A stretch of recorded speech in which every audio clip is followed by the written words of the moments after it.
Hello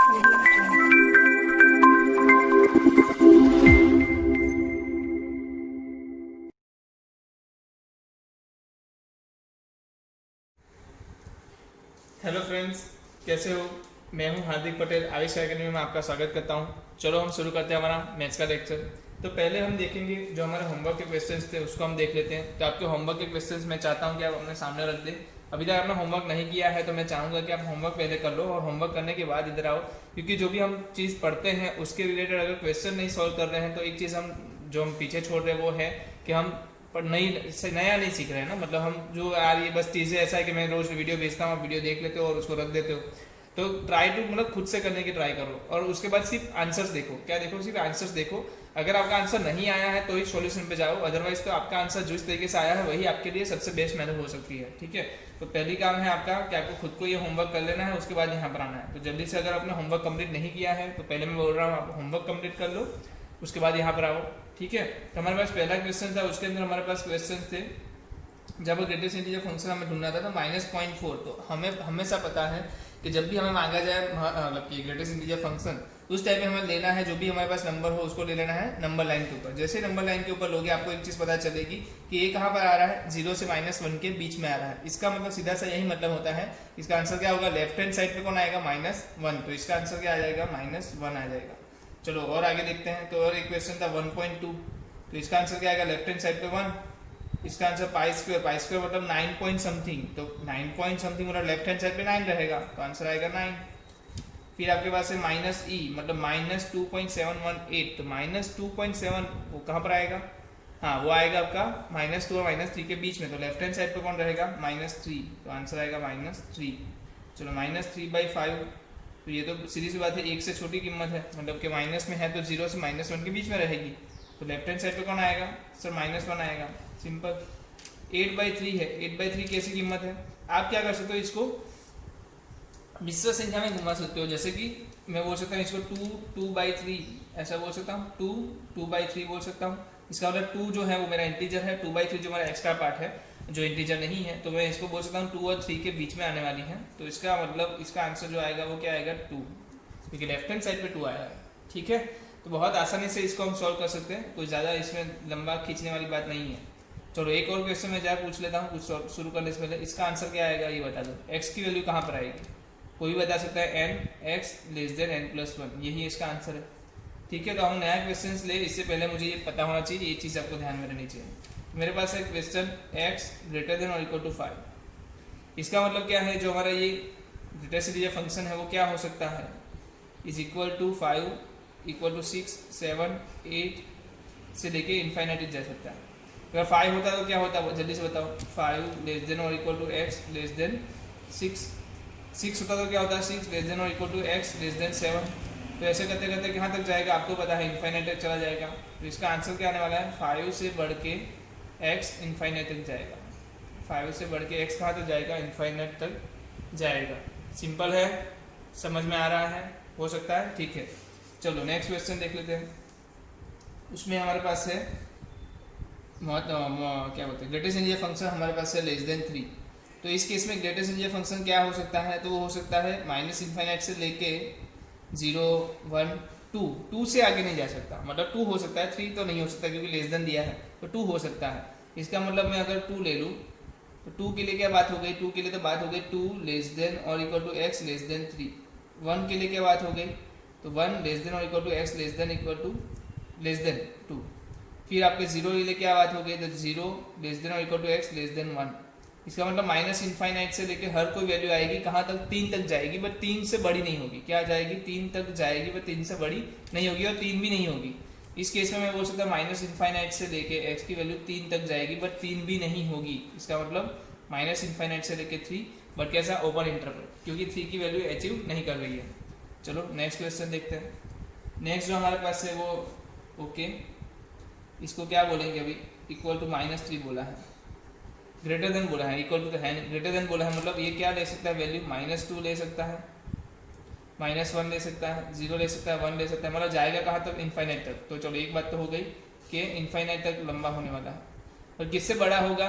तो -2 value अब मुझे बताओ -2 के लिए क्या आएगा, -2 लेस देन और equal to x less than -1, -1 less than और equal to x less than 0, 0 less than और equal to x less than 1, मतलब -2 से स्टार्ट हो रहा है, तो -2 से मैं स्टार्ट कर दूं, तो x जो आ रहा है आपका क्या आ रहा है, -2 से लेके इनफाइनाइट तक, किस वाले केस में, ग्रेटर देन 3 वाले केस में।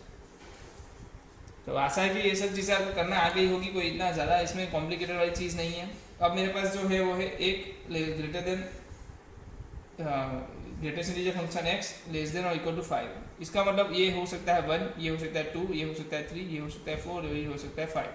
1 होगा तो क्या होगा, 1 लेस देन और equal to x less than 2, फिर क्या होगा 2 लेस देन और equal to x less than 3, फिर क्या होगा 3 लेस देन और equal to x less than 4, ऐसे ही लास्ट में क्या आएगा 5 लेस देन और equal to x less than 6।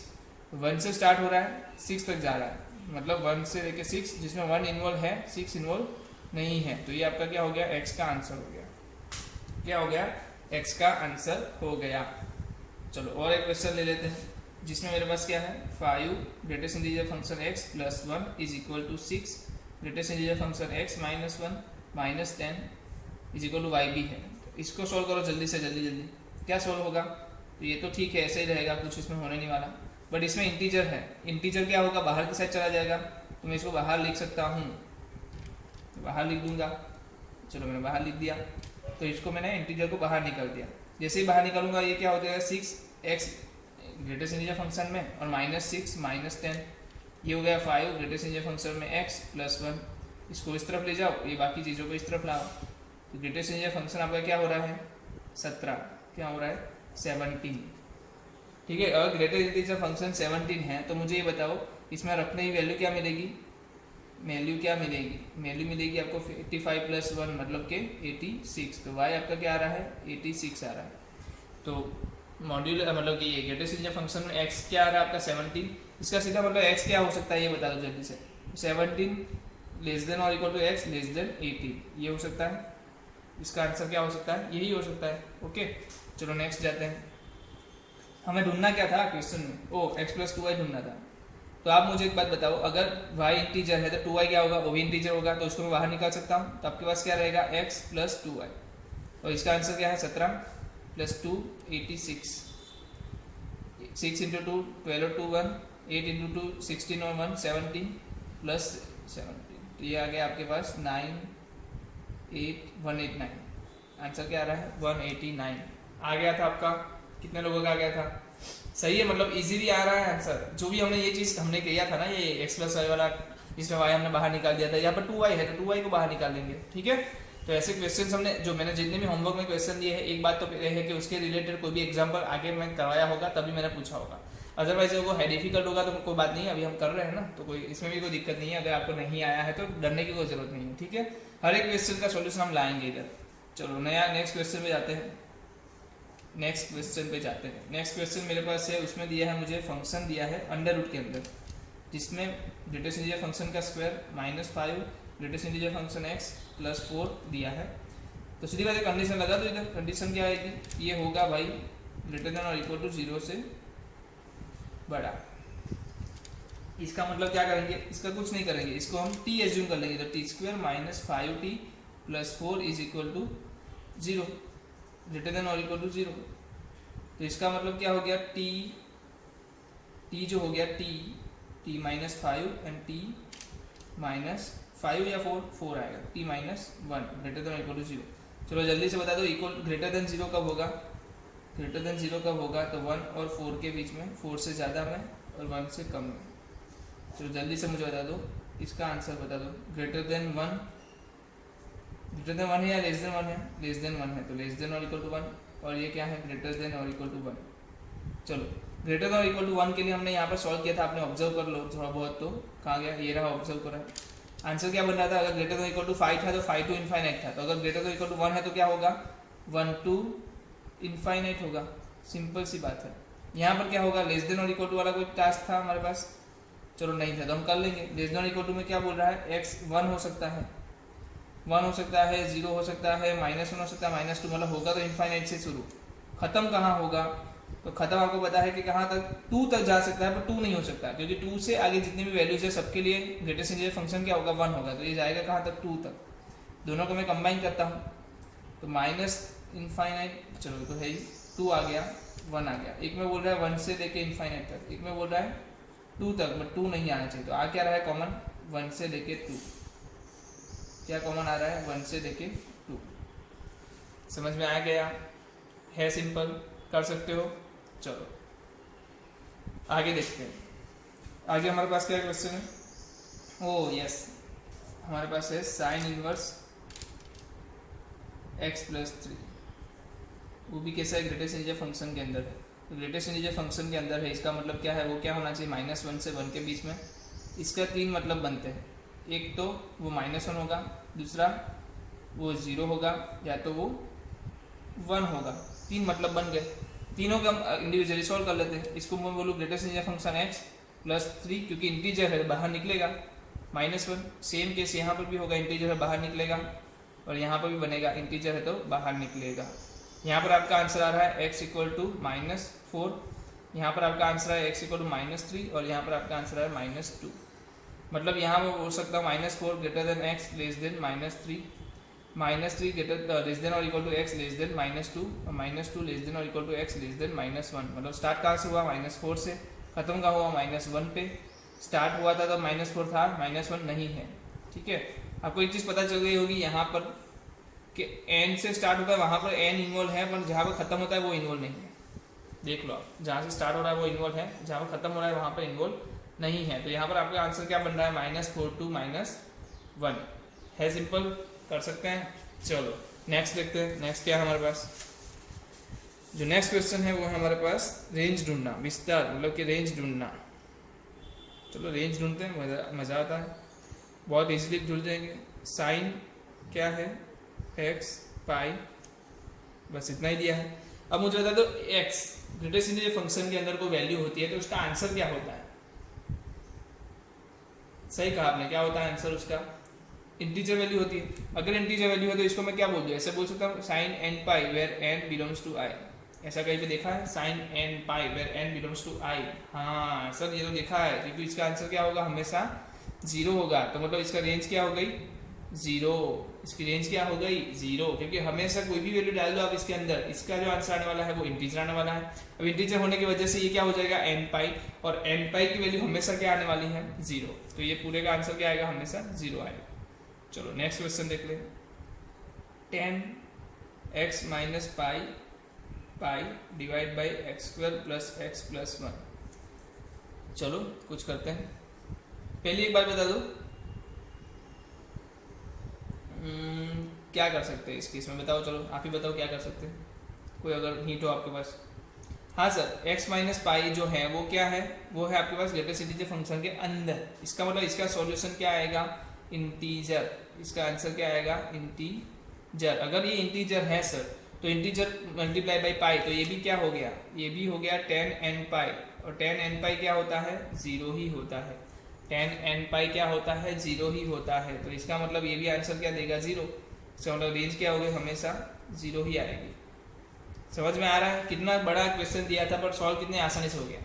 तो हमें जो चीज़ें पढ़ाई गई है, जो चीज़ें हमें याद है, उसी को यहाँ पे इंप्लीमेंट करना है, थोड़ा याद रहना चाहिए। ठीक है, चलो और एक क्वेश्चन देखते हैं जिसके अंदर थोड़ा मज़े वाला रिस्पॉन्स मिलेगा आपको। पाई² x दिया है माइनस कॉस √5 का स्क्वायर पाई प्लस साइन 1, ऐसा कुछ है। क्या साइन 1 है। चलो जल्दी से मुझे ये बताओ, पाई² मतलब क्या होता है, 9 पॉइंट समथिंग। तो इसका आंसर क्या आएगा, 9x। ऑलरेडी हमने ये देख भी दिया, ऊपर एक क्वेश्चन पूछा भी था ऐसा। माइनस कॉस, ये क्या है, 2 से कोई बड़ी चीज़ है, 2 से कोई बड़ी चीज़ है ना, 2.3 ऐसा कुछ आएगा समथिंग, क्योंकि 4 पे 2 आता है, तो 5 पे तो आपको पता है 2 पॉइंट समथिंग आएगा। तो इसका जो ग्रेटेस्ट इंटीजर फंक्शन जब मैं हटाऊंगा तो क्या बन जाएगा, 2, और 2 का स्क्वायर क्या होता है, 4। तो ये आ गया 4 पाई प्लस साइन 1। और आप तो क्या करो, कॉस का ग्राफ बना लो, ऐसा कुछ ग्राफ आएगा। आपको पता है ये 0 पे मिल रहा है, तो ये 2 पाई पे मिल रहा है, ये 4 पाई पे मिल रहा है। नीचे वाले क्या है, पाई 3 पाई, मतलब जो ऑड पाई है, ऑड पाई वो नीचे आ रहा है, इवन पाई है वो ऊपर जा रहा है। तो ये क्या है, ऑड पाई, नीचे जाएगा तो -1, ऊपर रहेगा तो +1, और साइन 1 की वैल्यू आप नहीं जानते तो इसको साइन 1 ही रहने दो। इसका आंसर क्या होगा -1 प्लस साइन 1। तो यही मेरा क्या हो गया, आंसर हो गया, और वही मेरी क्या हो गई, रेंज हो गई। वही क्या हो गई, रेंज हो गई। मतलब कोई भी x की वैल्यू ले लूँगा, मुझे हर बार आंसर क्या मिलने वाला है, यही मिलने वाला है। मैं कोई भी वैल्यू ले लूँ, हर बार आंसर क्या मिलने वाला है आपको, सॉरी मिस्टेक हो गई। यहाँ पर x दिया है, पाई दिया है, ओके, यहाँ पर पाई दिया है, हाँ सही है, चलो अभी सही है, 9 पाई, ठीक है, तो ये सही है 9 पाई। तो हमेशा आंसर क्या मिलेगा आपको, -2 प्लस साइन 1। Okay, simple. चलो आगे बढ़े। एक क्वेश्चन है हमारे पास, ये रहा, यस, बहुत काम की चीज़ है। 3 sin x -2 cos x। अब ये बोल रहा है ग्रेटेस्ट इंटीजर फंक्शन के अंदर एक आपको फंक्शन दे दिया है, ये फंक्शन है। ग्रेटेस्ट इंटीजर फंक्शन की वैल्यू क्या क्या हो सकती है, ये हमें ढूंढना है, क्योंकि रेंज ढूंढनी है ना, तो इसका आंसर क्या क्या हो सकता है वो हमें ढूंढना है। पहले तो हम बताओ अंदर वाली की जो चीज़ है उसके क्या क्या आंसर हो सकते हैं, ठीक है। जानने की बात तो यही है कि अंदर वाले की जो क्वेश्चन है उसकी क्या क्या चीज़ें हो सकती है, वो हमें जाननी जरूरी है। तो कोई बता सकता है क्या क्या वैल्यू हो सकती है? तो सर मुझे इतना पता है कि उसकी वैल्यू कहाँ से हो सकती है, मतलब सर मैं मिनिमम वैल्यू दे सकता हूँ, सर मैं मैक्सिमम वैल्यू दे सकता हूँ। अब मिनिमम वैल्यू क्या है, √a² + b², आपको याद होगा ऐसी चीज़ है, और √a² + जब भी आपको a sin x + b cos x दे दे, इसका आंसर क्या आएगा, मैक्सिमम मिनिमम की बात करूँ तो a² + b²। समझ गए? चलो तो मैं a² + b² वाले स्टेप लगाने वाला हूँ। तो जब मैं लगाऊंगा 3 का स्क्वायर आएगा, 2 का स्क्वायर आएगा, 9 + 4 मतलब आएगा -√13 से लेके +√13। तो मैं नंबर लाइन पे ड्रॉ करता हूँ, -√13 आएगा कहाँ, ये बताओ जल्दी से। तो 16 और 9 के बीच में है, तो सीधी सी बात -3 और -4 के बीच में आएगा, और 3 और 4 के बीच में आएगा √13। तो अगर -√13 होता है तो आपका आंसर क्या बनेगा, -4। मतलब एक आंसर हो सकता है -4। इसके आगे वाला आंसर क्या, इसके बीच की वैल्यूज भी होगी ना, इसकी बीच की वैल्यूज भी होगी, मतलब -3 होगा, -2 होगा, -1 होगा, 0 होगा, 1 होगा, 2 होगा, 3 होगा। 4 हो सकता है क्या? 4 नहीं हो सकता, क्योंकि 4 होने के लिए 4 होना जरूरी था, पर 4 तक तो वैल्यू जाएंगे नहीं, तो 4 कभी नहीं हो सकता। तो -4 से लेके 3 तक आपका आंसर आएगा, और यही आपका क्या बन जाएगा, रेंज बन जाएगा कि इतनी पॉसिबल वैल्यूज है इस, ये जो ग्रेटेस्ट इंटीजर फंक्शन है उसकी इतनी पॉसिबल वैल्यूज आपको मिल सकती है। तो यही आपका क्या हो गया, आंसर हो गया, ठीक है। अब जो एक क्वेश्चन है, बहुत काम का क्वेश्चन है, बहुत इधर ध्यान दे देना, कोई भी जात का इधर उधर मत भटकना। जो मेरे पास क्वेश्चन है वो है 3/x + 4/x = 5। हमने ऐसा क्वेश्चन कल भी देखा था, जहाँ पर हमारे पास x + 1/x = 2 आ रहा था, और वहाँ पर हमने पॉसिबिलिटीज बनाई थी। तो यहाँ पे मैं पॉसिबिलिटीज बना लेता हूँ कि क्या क्या हो सकता है। तो पहली पॉसिबिलिटी है, -+ तो हो नहीं सकती, उस दिन हमने देख लिया था, -+ नहीं हो सकती ना, ओके। तो अब पॉसिबिलिटी है 0 और 5 रख दो। चलो 0 और 5 रख सकते हो, पर 0 रखने पे आपको एक चीज़ पता चलेगी, इसको मैं इनफाइनाइट करूंगा तभी 0 होगा ना, नीचे वाले को मैं इनफाइनाइट करूंगा तब ये 0 होगा। अगर इसको इनफाइनाइट कर दिया तो ये भी क्या हो जाएगा, इनफाइनाइट, तो मतलब ये भी 0 हो जाएगा। तो 0 और 5 दोनों पॉसिबल होना एक साथ पॉसिबल नहीं है, 0 5 हमें लेने की जरूरत नहीं है। तो हम दे सकते हैं 1 4, फिर 2 3, 3 2 और 4 1। पहले से शुरू करते हैं, पहला केस, दूसरा केस, तीसरा केस और चौथा केस। पहला केस क्या बोल रहा है, ऊपर वाली चीज़ बोल रहा है, चलो कर लेते हैं।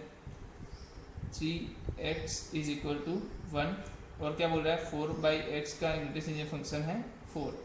इसका आंसर क्या आएगा, 1 <= 3/x <= 2, 4 <= 4/x <= 5। चलो इसको उल्टा करेंगे तो क्या बनेगा, x/3 <1/2, या ग्रेटर देन हो जाएगा, ग्रेटर देन हो जाएगा, ये भी चेंज हो जाएगा। क्यों चेंज हो रहा है, क्योंकि हम रेसिप्रोकल कर रहे हैं। रेसिप्रोकल में क्या होती है, साइन ऑफ इनइक्वालिटी चेंज होती है। 3 से मल्टीप्लाई करो तो 3 <= x <= 3/2।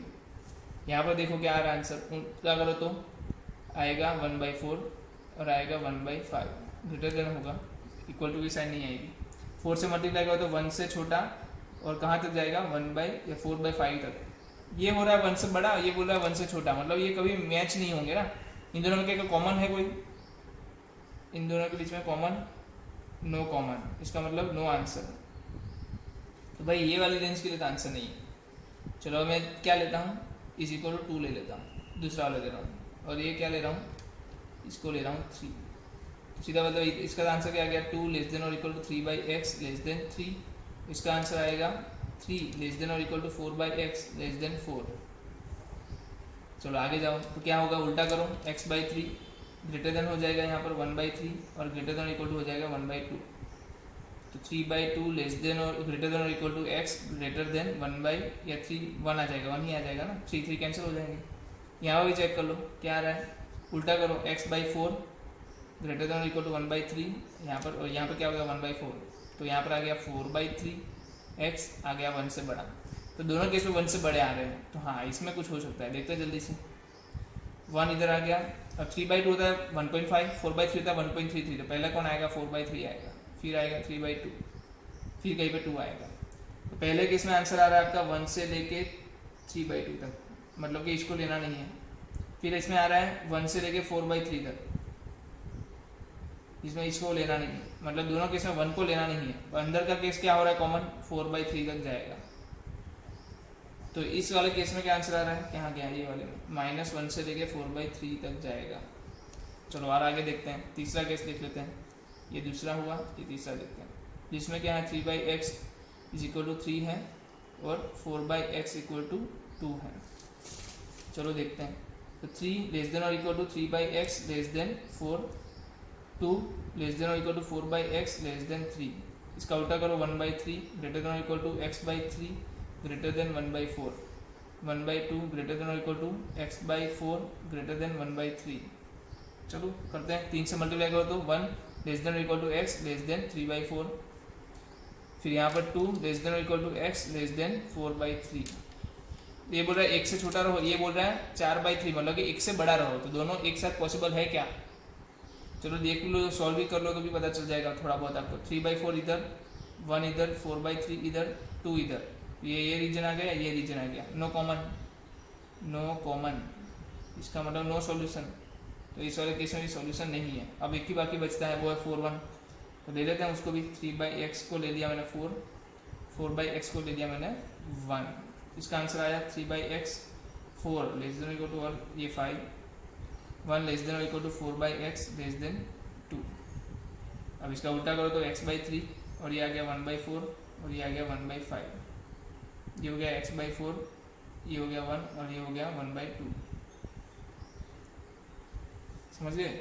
चलो अब करो, इसमें क्या हो सकता है, इसमें क्या हो रहा है 1/5 से 1/4 के बीच में, और ये बोल रहा है 1/2 से लेके 1/1 तक, 3 से मल्टीप्लाई करना रह गया ना, तो ये आ गया 3/4 लेस देन और equal to x less than 3/5। ये आ गया 4 लेस देन और equal to x less than 2। ये बोल रहा है 2 से बड़ा, ये बोल रहा है 1 के बीच में घूमो, तो मतलब ये भी कोई नो कॉमन दे रहा है। क्या दे रहा है, नो कॉमन दे रहा है। इसका मतलब इसमें भी कोई कॉमन चीज़ आ नहीं रही, तो सीधा सा मतलब तो यही बनता है कि इसमें भी कोई सॉल्यूशन नहीं है। तो एक ही सॉल्यूशन है आपके पास 2 और 3 के